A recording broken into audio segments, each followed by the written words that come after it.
अगर आप भी चाहते हैं तो कबीर स्थान और आप ही के निर्गुण भजन सबसे पहले आप तक पहुंचे तो हमारे चैनल को सब्सक्राइब जरूर करें और साथ में बेल आइकॉन को दबाना ना भूलें। साथ ही वीडियो पसंद आए तो हमारे वीडियो को लाइक जरूर करें।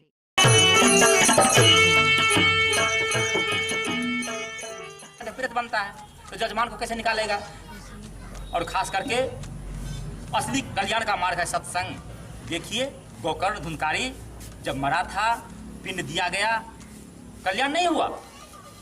कल्याण कैसे हुआ? तो वही भागवत, सत्संग भागवत।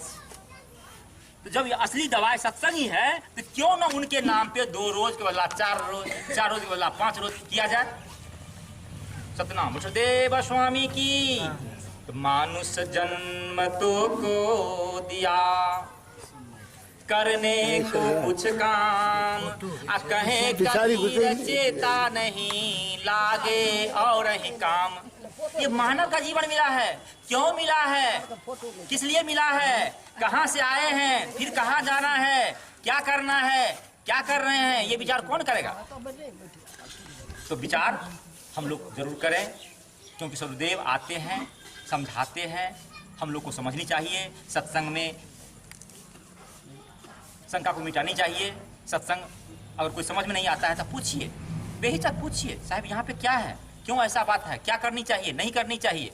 तो हम लोग गुरु सीढ़ी से उतर गए हैं। कारण गुरु सीढ़ी से उतरे शब्द बिहू ना होय, ताको काल घसीटी है, बचा सके न कोई। तो हम लोग गुरुवाणी से हट जाते हैं, कहते नहीं आज प्रेतवाणी में अब करना है, प्रेत कर्म करना है, तब होगा तो बाद में कुत्ता खिया देंगे। ये बड़ी दुख की बात है। इसलिए हम लोग संकल्प लें जो नहीं, कम से कम 2 बात हो, जले नहीं, हमको मत जलाना, और कोई जला रहा है उसको रोकिए, मत जलवाइए, उसमें भाग मत लीजिए। क्योंकि देखिए जलता है तो नाक मुनता है, चिड़चिड़ाने लगता है, कितनी दुख की बात है। आज देख रहे प्रकृति रो रहा है, ब्रह्मांड गंदा हो गया है। क्यों? जो ऑक्सीजन, किसी से पूछिए आप, जब जलाते हैं पर्यावरण के हिसाब से, जब जलाते हैं तो ऑक्सीजन नष्ट होता है, जो हम लोग ऑक्सीजन पे चल रहा है। और जैसे धुआं हुआ तो ऑक्सीजन खत्म हो रहा है, ऊपर पर्यावरण गंदा हो गया। नीचे जलाते हैं, धरती जला, कितना जीव जला, जल जला। देख रहे पानी का लेयर नीचे भागा जा, कल नहीं चलता। क्या कारण है? तो वही पानी नीचे भाग रहा है। कोई भी दृष्टिकोण से ये अच्छा काम नहीं है। वहां पे समाधि करके कोई वृक्ष लगा दीजिए, अगर नहीं घर है तो घरे बना लीजिए, तुलसी लगा दीजिए, कोई बात, हमको तुलसी का भी कोई विरोधी नहीं है। क्यों? तुलसी एक कल्प वृक्ष है, वह बहुत ही शरीर में फायदा देता है। तुलसी ऐसा चीज है जो ऑक्सीजन 24 घंटा देता है। इसलिए संत तो परमार्थी होते हैं, जीते जी तो सबको कल्याण करते ही हैं, और जाने के बाद भी अंत में भी वह कल्याण करते हैं। क्योंकि अगर शरीर पे गाछ लग गया तो कहेगा नहीं वहाँ पे इनका महापुरुष का है। देखिए महापुरुष जब गए भी कुछ देखे गए, वातावरण शांति करके गए, लेकिन ऐसा नहीं होता। इसलिए बिल्कुल हम लोग इधर उधर में न भटकें। कारण आज बहुत बड़ा देखता हूँ, दुखी हो जाता हूँ। खास करके देखता हूँ माता जी तो साकट तो समझ जाता है। बेनीपुर में एक साकट समाधि किया, माँ था वैष्णव और बेटा साकट था, लेकिन इतना ज्ञान था नहीं, गुरु महाराज के वचन से नहीं करेंगे। गुरु वचन महाराज जो वचन देंगे वही करेंगे। और एक रामबाला का साउस था बेनीपुर में, साहेब जी समाधि किया, वो साकट था लेकिन मान गया वो। आप विचार कीजिए।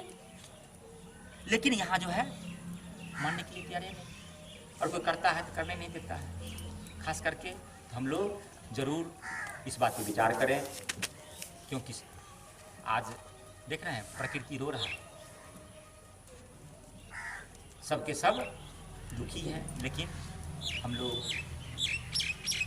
गुरु को माथे राखिए, चलिए आज्ञा माही, कहीं कबीर दास को 3 लोक डरना ही।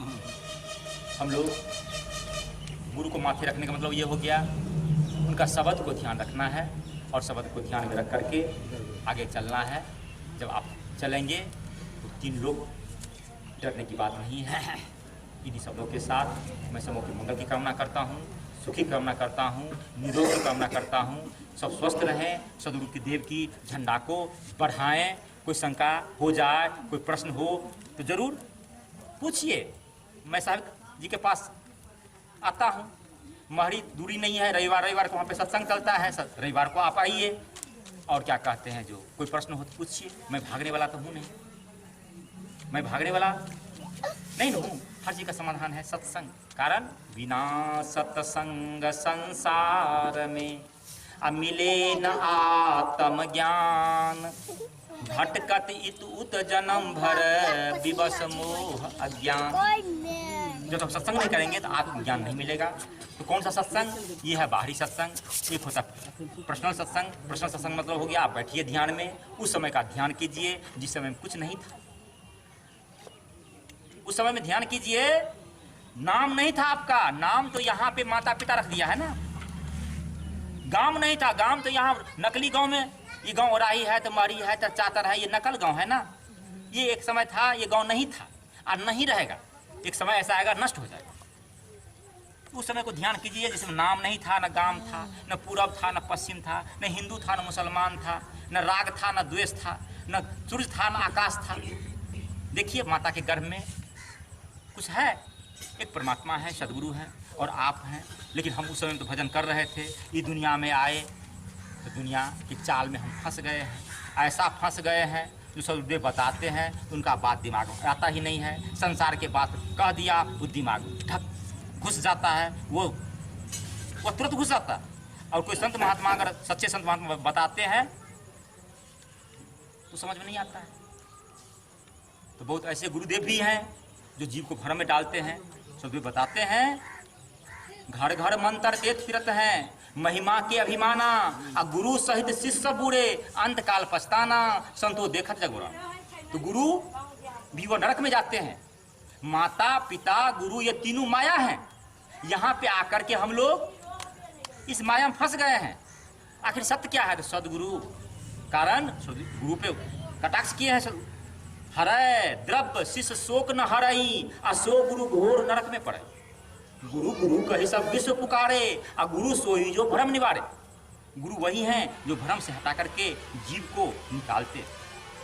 और वह गुरु महाराज धन हरते हैं, दुख नहीं हरते हैं, वो नरक में जाते हैं। मैं तो नहीं कह रहा हूँ, आपका पुराण कह रहा है। गुरु लोभी शिष्य लालची, दोनों खेले दाव, दोनों बपड़ा डूब मरे चढ़े पथल के नाव। गुरु बा तू सस्ता भैया, पैसा केर 50, राम नाम धन बेच के शिष्य करने क्या। तो बताते हैं जाना नहीं, बूझा नहीं, समझ किया नहीं गौन, अंधे को अंधा मिला तो राह बतावे को। तो अंधा से हम पूछेंगे राह किधर जाएं हम, वो क्या बताए? तो आंख वाले की जरूरत है ना। आंख वाले से पूछेंगे तो बताएंगे नहीं, इस रास्ते से निकल जाए। तो वही है गु अंधियारे जानिए, अरु कहिए प्रकाश, मिटे अज्ञान तम ज्ञानते, गुरु नाम है तास। गु मतलब अंधकार, जो अंधकार से निकाल करके प्रकाश की ओर ले चलते हैं, तो वही गुरु है। सत्यनाम वसुदेव स्वामी की, आज की आनंद की, सच्चे दरबार की, सत्संग स्थान की, संत भगवान की, वंशकर साहेब की, साहेब साहेब।